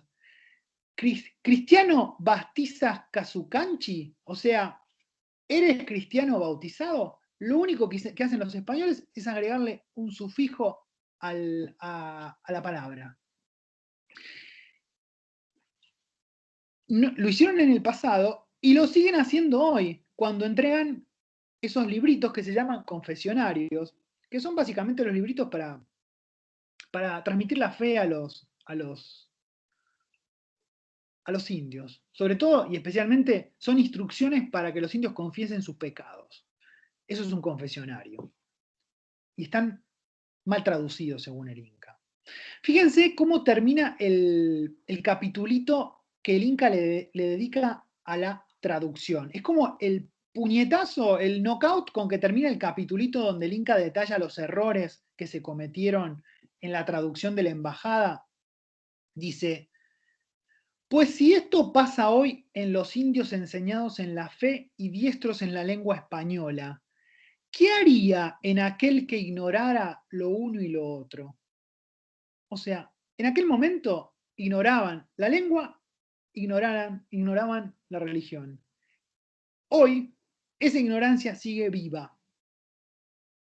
Entonces, por un lado, y ya vamos terminando, el sentido general de estas irrupciones del presente del indicativo en el relato es señalar, ya lo dijimos, el modo en que esta tragedia se prolonga hasta el presente. El relato de la incomprensión de Cajamarca está vivo en las condiciones desde las que se enuncia, y todo el relato de Cajamarca, a través de estos saltitos temporales, fíjense que el texto, cuando empiecen a ver el presente, la relación entre presente y pasado en el texto que leyeron, se van a dar cuenta que el texto va y viene, pim, pim, pim, va y viene, para adelante y para atrás. Todo este acontecimiento se revierte sobre el presente de la conquista. Pero también estos saltos del pasado al presente vienen a destacar que la vía para la reapertura del diálogo está al alcance de la mano, de manera que otro desenlace es posible. Digo, el encuentro de Cajamarca es lo que se repite. Si podemos traducir mejor, eso que se repite va a dejar de repetirse. Si un nuevo sujeto traduce, la tragedia podría no ser tal. Y fíjense que en la página 59, el Inca marca que las palabras de Soto, dice, exigían un intérprete bien enseñado en ambas lenguas que tuviera caridad cristiana. En este sentido, estamos ante una propuesta muy interesada en alterar las condiciones desde las que se escribe. El confesionario, entonces, es este libro que Cornejo Polar se olvidó cuando leyó los comentarios reales. El Inca parece sugerir, más que parece sugerir, todo el tiempo sugiere, que la aceptación de la teología cristiana es meramente un asunto de buena traducción. Digo, si se la traducís bien, todos cristianos lo sacás, en 15 minutos. Si la traducís mal, no se entiende y no aceptan lo que venís a proponer. El artículo de Patricia Sid, con el que siempre me peleo, es un artículo que promete y que dice desde las primeras líneas que a ella no le importa qué relato del encuentro de Cajamarca es más verdadero que otro. Hay varios relatos de Cajamarca y dice, yo no me voy a poner a juzgar si uno es más mentiroso o más verdadero. Son como son, vamos a leerlos en términos retóricos y a sacar conclusiones de eso. Pero no vamos a evaluar si uno es verdad o otro es mentira, cosa que nosotros tampoco vamos a hacer. Sin embargo, digo, ir a ver quién nos engañó más o quién nos engañó menos. ¿Qué fraile o qué cronista de este encuentro de Cajamarca nos engañó más o nos engañó menos? Sin embargo, Patricia Sid dice que la respuesta de Atahualpa al requerimiento de Valverde es totalmente implausible. Dice Patricia Sid, como dice, a Patricia Sid le llama la atención cómo habla Atahualpa. Y dice, es implausible que haya respondido así. Y yo creo que esto nos tiene que haber sorprendido a nosotros cuando leímos por primera vez el encuentro de Cajamarca, ¿no? Más allá del tropiezo de Sid, que hace lo que dijo que no iba a hacer. O sea, dijo que no iba a leer en términos de verdad o de mentira el relato y después termina diciendo que las palabras de Atahualpa son implausibles. Como que no te creo, Inca Garcilaso, que Atahualpa hable así. Es como, es ficción pura, ¿no? Pero yo creo que a nosotros nos tiene que llamar la atención los términos en que se expresa Atahualpa, ¿no? Es como sorprendente la locuacidad de Atahualpa y la calidad de sus argumentos. Yo les decía recién que estamos ante un Sócrates criollo y Daniel y Diego me marcaron, ¿no? La recurrencia de esta figura del indio sabio, ¿no? Como les decía recién, noten que la disquisición de Atahualpa ante Valverde es casi un ejercicio de mayéutica socrática. Y no sé si percibieron la carga irónica que tienen los planteos de Atahualpa a Valverde, ¿no? Están atravesados de un recurso que nosotros conocemos, que es la pregunta retórica, ¿no? Una y otra vez preguntas retóricas. Digo, ¿qué es una pregunta retórica? Es un enunciado que tiene la forma de una pregunta, que suena como una pregunta y esconde, o no esconde demasiado, una afirmación, ¿no? Leamos preguntas retóricas del Sócrates criollo. Dice Atahualpa, solo deseo satisfacerme de una duda, y es que, ¿cómo se compadece que digáis que venís a tratar de amistad y parentesco y paz perpetua en nombre de aquellos dos príncipes, Carlitos y el Papa, ¿no? Y que por otra parte, sin hablar a ninguno de los nuestros para ver nuestra voluntad, si era buena o mala, se hayan hecho las muertes y los estragos en las provincias que atrás dejáis? Otra más. Pues si este Carlos es príncipe y señor de todo el mundo, ¿qué necesidad tenía de que el Papa le hiciera nueva concesión y donación para hacerme guerra y usurpar estos reinos? Y si la tenía, luego el Papa es mayor señor que no él, y más poderoso, y príncipe de todo el mundo. Fuerte, ¿no? Ustedes me van a contar qué impresión les causaron estas preguntas retóricas. Hay más, hay más. Pero en algún punto me parece que lo que estas preguntas le están exigiendo a los españoles es orden, es razón. Justamente los rasgos que este narrador se atribuye a sí mismo. Fíjense que por los fallos en la traducción, el discurso de los españoles es recibido y es parodiado en alguna medida como contradictorio. No se entiende. Lo que Atahualpa le está diciendo a Valverde es: no te entendí nada de lo que me dijiste. El relato del Inca Garcilaso es un tiro por elevación a esa situación. No se entiende lo que los españoles vienen a plantear. Por ende, o lo padecemos, o padecemos esta situación, o nos reímos de esta situación. Ahora, consideremos la astucia y la elegancia del príncipe Atahualpa, sobre todo frente a la tosquedad del requerimiento de Valverde. En la versión de Garcilaso, Atahualpa no tiene nada que envidiarle a la habilidad retórica de los españoles. Noten el nivel de sutileza de esas preguntas, que todo el tiempo están interpelando la coherencia del otro, aunque yo no creo que cuestionen las preguntas de Atahualpa, no creo que cuestionen de plano la autoridad del cristianismo ni la autoridad de Carlos V, pero sí están cuestionando la coherencia. Además, Atahualpa es políglota, una virtud que está ausente de los conquistadores. Recuerdan que ya es demasiado tarde, pero al final de la entrevista, Atahualpa le habla a Felipillo en otro idioma que Felipillo conoce mejor, y esto mejora el entendimiento. No hay más retórica y no hay más razón de un lado que del otro. Sin embargo, el rey inca tiene una habilidad discursiva que es sorprendente, inusitada, es muy llamativa. Me parece que entonces, y para terminar, la filología le da garantías a una nueva autoridad, que es la del traductor mestizo, que es la del narrador de esta escena de encuentro, de choque entre culturas. Un sujeto, la filología le da garantías a un sujeto que tiene una potencia simbólica tal que podría recomponer una larga cadena de transmisión y de comunicación que ha quedado interrumpida. Repito, creo que este relato está diciendo una y otra vez que si en lugar de Felipillo hubiera estado el narrador, y que de hecho está el narrador, porque todo el tiempo la voz de Felipillo está secuestrada, o sea, no lo escuchamos tartamudear a Felipillo, escuchamos la oralidad recompuesta por el narrador, y por nadie más que el narrador, la voz recompuesta de Atahualpa.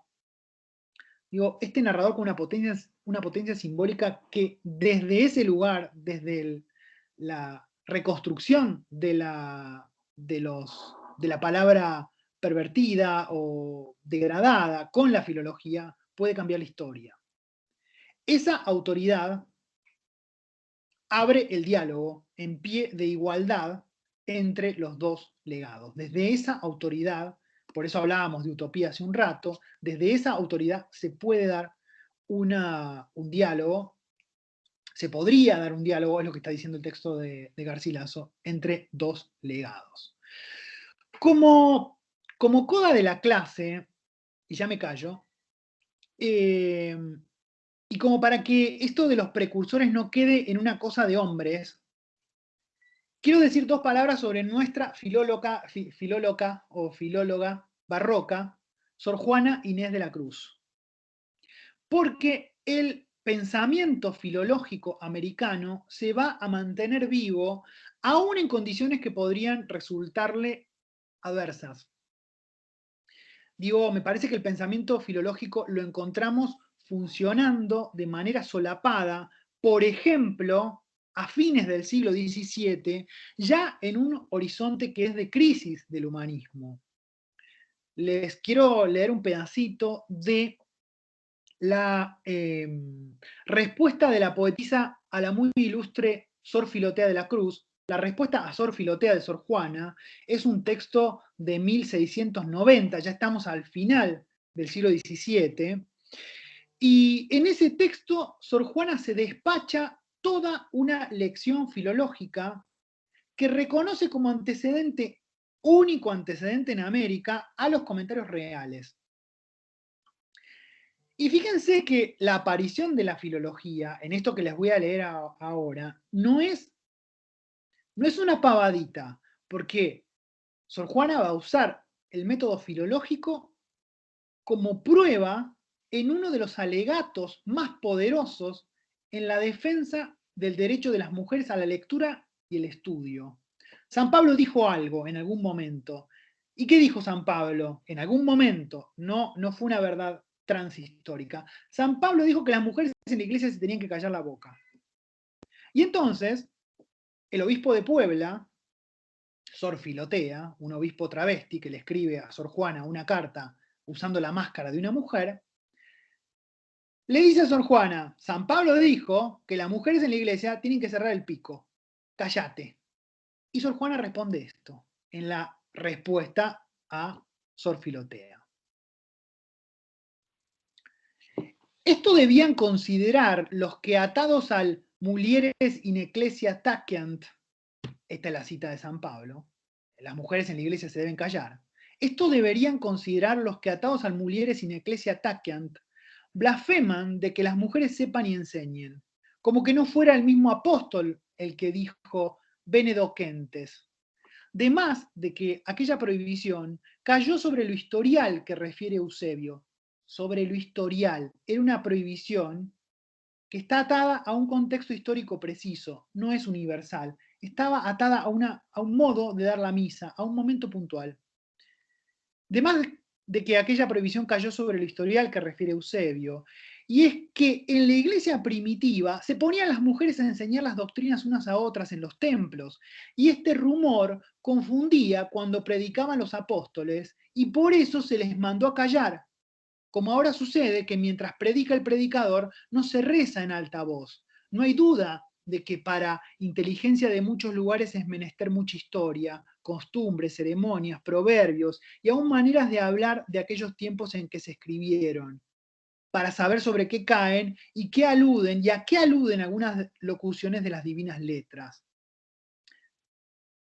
Todo esto pide más lección de lo que piensan algunos, que de meros gramáticos o cuando mucho con 4 términos de súmulas quieren interpretar las escrituras y se aferran del mulieres in ecclesis taceant sin saber cómo se ha de entender. Nuevamente, la filología usada por Sor Juana como una bomba al proceder de la Iglesia Católica que la manda a callar. Sor Juana acá, en este pedacito que les acabo de leer, se mete en el sermón, en el terreno del sermón. Las mujeres no hacen sermones. Este es un género que está prohibido a su género, comentar las palabras de San Pablo. Se mete en el género sermón para señalar el peso de lo historial como fundamento del mal uso de la sentencia de San Pablo. San Pablo se estaba refiriendo a la iglesia antigua, no fue una prohibición a las mujeres para la eternidad. Lo historial remite a ciertas condiciones sin las cuales el sentido se torna abstracto, se torna trascendente y por ende se torna dogmático. Esta ética de la lectura o modo de leer, salvando las distancias en la constelación, retoma el trabajo del Inca por los ritornelos a los que nos interpelaba la propuesta de Daniel la clase pasada. Les voy a dejar el texto de la clase de hoy, tal como hizo Daniel. En el texto voy a poner el listado de lecturas que estaban supuestas para hoy. Voy a poner, y también voy a poner lecturas complementarias que ustedes nos pueden pedir por Edmodo y las subimos. Si quieren el libro de González Echevarría, Mito o Archivo, lo tenemos digitalizado. Si quieren el libro de Antonio Cornejo Polar, también lo tenemos. Si quieren los comentarios reales, el libro primero, la primera parte, la tenemos digitalizada, también la podemos subir. En la clase que les voy a dejar les hice un cuadro bastante elegante, con todo en un flash, todo lo que dijimos hoy está ahí. Y luego, bueno, también voy a poner un listadito de lectura más, como más dispersa para ampliar radicalmente lo que dijimos hoy. Bueno, abrimos ahora sí a los comentarios, a las perspectivas que hayan tenido ustedes, a las dudas que les hayan surgido, a las hipótesis que tengan. La verdad que las vamos a escuchar, los vamos a escuchar con mucho interés y con mucha atención.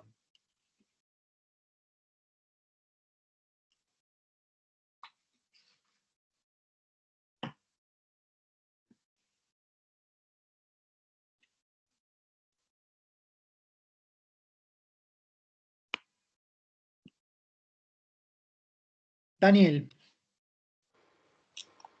Sí, un poco para romper el hielo. Y sobre todo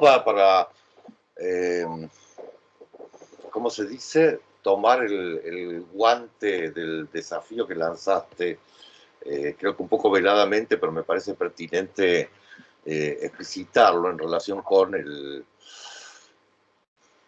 panculturalismo, lingüistismo, ¿no? Es decir, la idea de que los problemas del lenguaje tienen consecuencias a veces irreparables, a veces no, pero en todo caso consecuencias históricas, es decir, políticas, económicas, etcétera. Y precisamente dado que somos esos licenciados en letras a los que aludiste de manera un poco irónica, pero creo que esa ironía es muy precisa en este caso, es decir, que somos de alguna manera hijos de la filología en el sentido de que amamos el lenguaje y nos parece que el lenguaje es más importante que, qué sé yo, que los bitcoins, sin duda alguna. Eh, pensaba ¿no? en todo un recorrido teórico y que vamos a ver seguramente, no con detalle, pero que vamos a mencionar más adelante en este curso que tiene que ver precisamente con la cuestión de qué entender por un lenguaje, ¿no? ¿Qué es un lenguaje y cómo se relaciona con esto que vos señalabas y que yo te decía hasta desde el comienzo, desde el encuentro mismo de Colón, pero sobre todo en la conciencia, la agudísima conciencia de Garcilaso a propósito de lo que es el malentendido, ¿no? Esa relación entre lenguaje y gesto, que es de alguna manera aquello que la lingüística siempre tuvo bastante problema en formalizar, pero sobre todo en conceptualizar. Digo, ustedes saben que en lengua y habla, la famosa dicotomía saussuriana, la lengua es el sistema y aquello que se estudia de manera formal y el habla sería la realización concreta de la lengua y esto varía y no tiene ciertamente en la perspectiva de Saussure por lo menos ninguna importancia y luego vienen todos los esfuerzos sobre los cuales también hablaremos a partir de Bello en adelante por caracterizar esas realizaciones en América, los esfuerzos de la dialectología, los esfuerzos de la filología hispanoamericana o iberoamericana. Bien, ahora, piensen que en 1909, al mismo tiempo que se fundaba en Buenos Aires la Cátedra de Literatura Argentina, la primera Cátedra de Literatura Argentina, Ricardo Rojas, se fundaba en México el Ateneo de la Juventud, esa institución de la cual participaba, creo que ya lo habíamos mencionado o no, pero en todo caso recuérdenlo, de la cual participaban Vasconcelos, de la cual participaba Pedro Enrique Sureña, Antonio Caso y sobre todo, en lo que voy a decir, Alfonso Reyes. Y fíjense que Alfonso Reyes muy tempranamente, precisamente en un texto que se llama La literatura y la vida, un texto de 1940, ya señala esa relación fundamental entre el gesto y el lenguaje, es decir, de qué manera el lenguaje debe ser pensado en relación con un acontecimiento que lo excede, que es el gesto. Rodrigo habló de Foucault, habló de las mujeres, de modo que en relación con esto puedo ponerles un ejemplo para que quede claro un poco lo que la objeción que tal vez yo comparta en términos de este panculturalismo. Ustedes saben que Judith Butler, cuando define el género como performatividad y lo hace precisamente en relación con una lectura, por cierto, muy aguda, de Foucault, donde lo performativo efectivamente tiene una gran importancia. Sobre todo piensen que Foucault llama a su primer éxito de público, el libro que nos lanza a la fama, Las palabras y las cosas. Y esto obviamente tiene un antecedente muy claro en el libro de Austin, cómo hacer cosas con palabras, ¿no? Obviamente es prácticamente una cita invertida, es una especie de operación borgiana. Ahora bien, el problema cuando Judith Butler hace esta apropiación de las nociones Foucaultianas para definir el género es que efectivamente esas categorías son lingüísticas y el género no es necesariamente lingüístico. Efectivamente tiene que ver con los nombres, él o ella, los pronombres que usamos, cómo dirigirnos a las personas, sino que tiene que ver con un aparato gestual que es también performativo. Es decir, que uno podría pensar en un déficit importantísimo en la teoría de Judith Butler, que tiene que ver con no haber sido capaz de encontrar en el campo de la teoría aquellos momentos que habían planteado la performatividad en relación con el gesto. Pienso, en principio, en Brecht, un teórico del gesto como Brecht, en la lectura que Benjamin hace de la teoría del gesto en Brecht. Saben que Brecht llamaba gestus, ¿no? Usaba la palabra gestus para mencionar esa unidad de comportamiento teatral.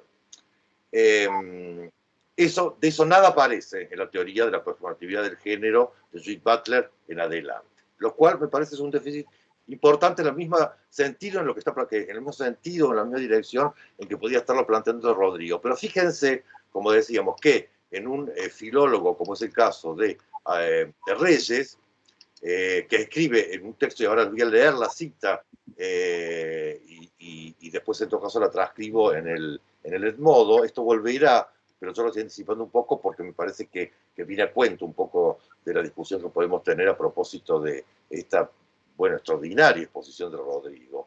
Dice Reyes, leo, los sistemas de comunicación van extinguiendo el rayo adánico y conforme se hacen indispensables como ayuda de la facultad venida a menos, se desarrollan cada vez más y nacen los gestos, en general la mímica. Las abejas se comunican mediante una danza, el hallazgo de una nueva fuente melífera.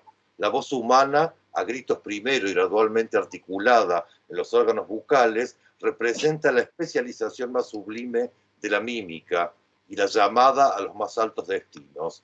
Pero antes de llegar al estilo oral, explica Marcel Jousse, hay que comenzar por la psicología del gesto. A quien está citando Reyes, Marcel Jousse, es uno de los grandes antropólogos del gesto y de la gestualidad. Y lo está haciendo muy tempranamente, y esto también aparece ausente en todas las teorías de la performatividad del género, y es importante porque efectivamente permite pensar ese momento en el cual las personas se comunican y traducen gestos a palabras. Es decir, que uno diría, el malentendido está en esa especie de hipersemiotización donde los gestos son entendidos en términos que probablemente son inadecuados porque se corresponden con un registro semiótico completamente diferente. Rodrigo, cuando quería explicar esto, ¿cómo habrá sido la pregunta, no de los españoles? Esto, ¿cómo se llama? ¿No? Y yo, bueno, no sé quién era el que se lo preguntaba. Yo, Rodríguez del Toledo, tú, y el litio, qué sé yo, ¿no? Esa gestualidad solo tiene sentido en un sistema cultural. Entonces es ahí donde el malentendido es propiamente gestual y no lingüístico, ¿no? Entonces, nosotros que somos filólogos, es decir, que amamos el lenguaje, tendemos muchas veces a olvidar que el lenguaje es apenas una parte de un acontecimiento, que ese acontecimiento debe entenderse como mucho más complejo que el mero intercambio de palabras. Entonces, dejo esto abierto para que ustedes opinen, digan cosas, se planteen lo que quieran sobre esto. Sobre todo lo dejo abierto porque, insisto, lo vamos a retomar. Vamos a ver que, como dijimos en la reunión pasada, si lo que se trata es de pensar la expresión, de lo que se trata es de pensar la variación, esto va a ser de fundamental importancia, porque las curvas tonales son efectivamente formas de, ¿no? de inscribirse el cuerpo en el lenguaje. La gestualidad que nosotros realizamos, que como todo el mundo sabe, es completamente, nosotros, y acá quiero decir argentinos o rioplatenses, ¿no? Uruguayos también, el tipo de gestualidad que es totalmente italiana, evidentemente confunde a cualquier persona y dice, pero esta persona ¿en qué idioma habla? Una persona que no conoce ni el español ni el italiano. Entonces somos como italianos que hablamos raro, porque de lejos, ¿no? Porque hacemos, ¿no? Todo este tipo de gestualidad que efectivamente no existe en otro lado. Entonces, se trata de un acontecimiento, se trata siempre de acontecimientos históricos, ¿no? Como bien dice Rodrigo a propósito de Sor Juana. No me vengan a decir, cállate loca, porque el cállate loca estaba dicho en un contexto en el cual hoy no puede decirse. Es decir, esos acontecimientos están situados históricamente y por eso son acontecimientos, porque tienen que ver con un momento, con un corte temporal específico, ¿no? Lo mismo, entonces uno podría pensar a propósito de esta primera, insisto, conciencia del malentendido que hay en Garcilaso, ¿no? Es decir, Garcilaso, digo, este malentendido está narrado en muchas partes, inclusive desde el encuentro mismo, el primer encuentro entre Colón y los taínos, pero sin embargo, la primera conciencia viene a partir de Garcilaso en adelante y vamos a ver, esto es lo que efectivamente en el siglo XIX con Bello y en el siglo XX con los filólogos que vamos a darles a leer, adquiere una importancia decisiva. Nada, quería decir eso solamente, pero que está implícito un poco en lo de Rodrigo, pero creo que él no quiere decir, no quiso formularlo de manera tan brutal como lo estoy haciendo yo, porque yo soy más bruto. Y bueno, nada, eso. Ustedes digan ahora lo que quieran.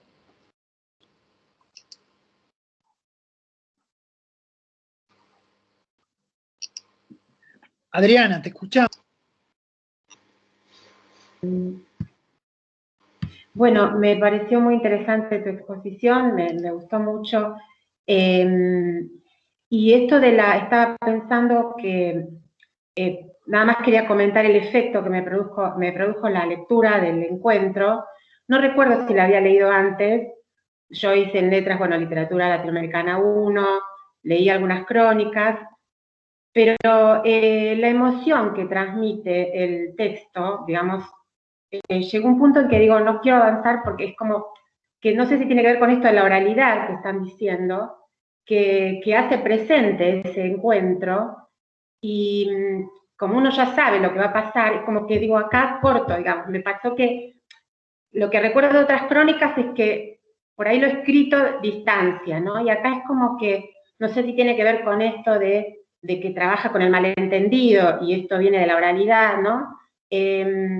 Lo hace más vivo ese encuentro, digamos, y más vivo, sí, también un poco en relación a la vida, ¿no? Y la filología. Esto nada más quería mencionar este efecto, ¿no? Y bueno, eso.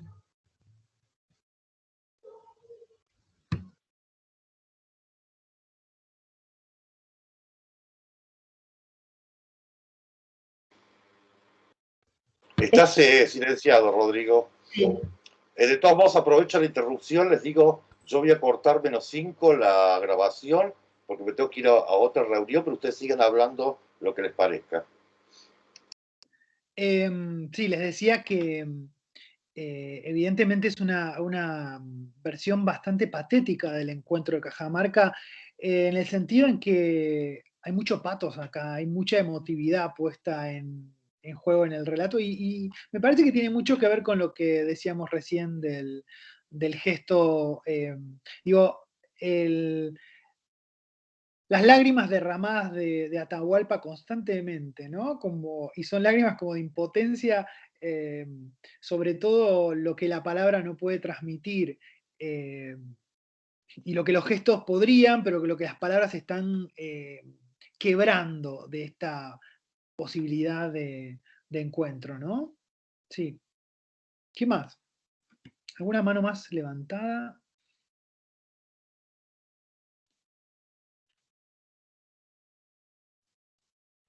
No.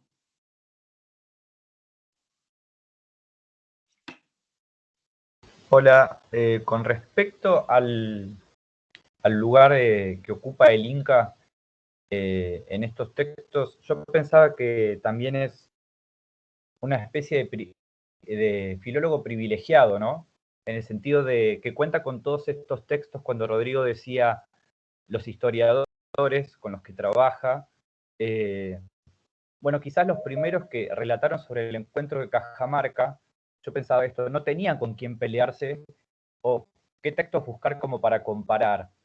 En el caso del Inca me parece que tiene una posición privilegiada después de muchos años, que quizás es la que puedan tener muchos filólogos, y creo que eso es importante, ¿no?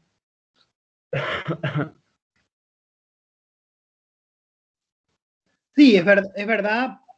Al mismo tiempo hay una enorme voluntad del Inca Garcilaso en ir a la biblioteca y armar todo esto, ¿no? Y hay un tremendo esfuerzo.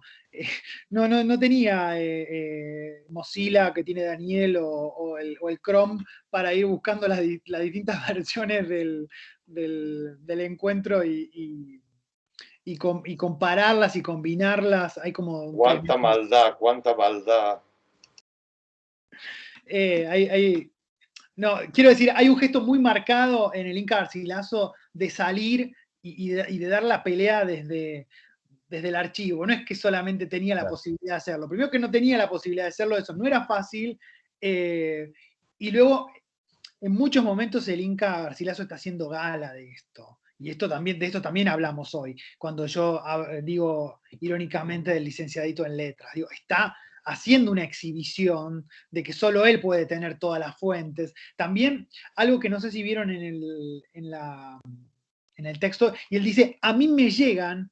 Primero yo estaba en la casa de mi tío cuando tenía 15, 16 años y escuchaba todas estas cosas. O sea, de los tipos que estuvieron en el encuentro de Cajamarca. No es que me lo contaron, pero me lo contó gente que estuvo ahí, que estaba a 2 metros de Pizarro y de Valverde.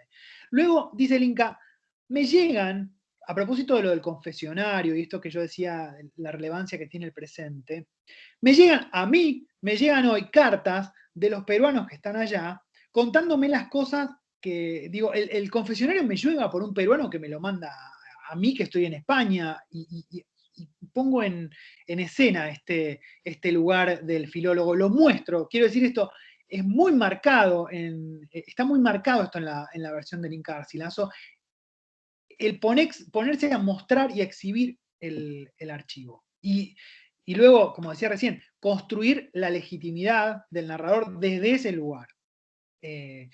Tranquilamente el Inca Garcilaso podría haber dicho, yo estaba sentado en la peña de mi tío en Perú y venía Pizarro, venía Alvarado, venía González y contaban esto y contaban lo otro y yo los escuché de primera mano y lo estoy transcribiendo acá.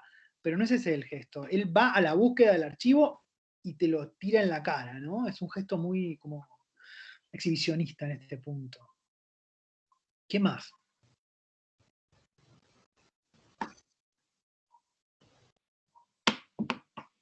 Rodrigo, Gaby. Gaby. Hola. Bueno, no sé si vos lo dijiste en algún momento, porque a mí se me cortaba un poco el internet, pero a mí me llamaba también la atención ese otro pliegue de escritura, podríamos decir, que está en la cita a la tradición de los nudos historiales, ¿no? Como esa otra tradición de la que también, digamos, hace gala, esa otra historia escrita de ese otro modo. Escrita, no sé si podemos usar también incluso esa expresión, digamos, ¿no? Pero pensaba como ese otro pliegue entre oralidad, escritura y esta otra fuente, digamos, anudada, nudos, que cuentan también de un modo, digamos, en el cual, bueno, no sabemos qué voz prestarle, ¿no? A esas, qué voz prestarle o cómo interpretar o cómo leer esa fuente, digamos, ¿no?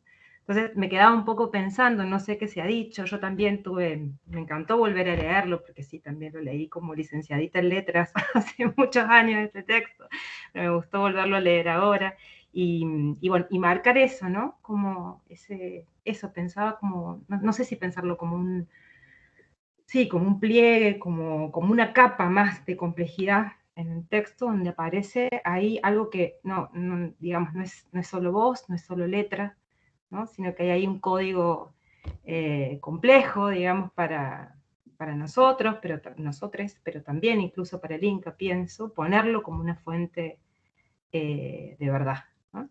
Sí, sí, está bueno lo que decís. No sé si todos conocen de lo que estamos hablando. Yo los pude ver en Lima, en el mismo museo en que está el escudo de armas del Inca Garcilaso, que es algo que quería poner, quizá lo ponga en mi clase como, también es como, el escudo de armas del Inca es como un híbrido entre papá y mamá, la Inca y el español. Bueno, en el mismo museo hay quipus, donde están todos este escudo de armas, y es como un hilo principal y después hilos que se van ramificando, y esos hilos están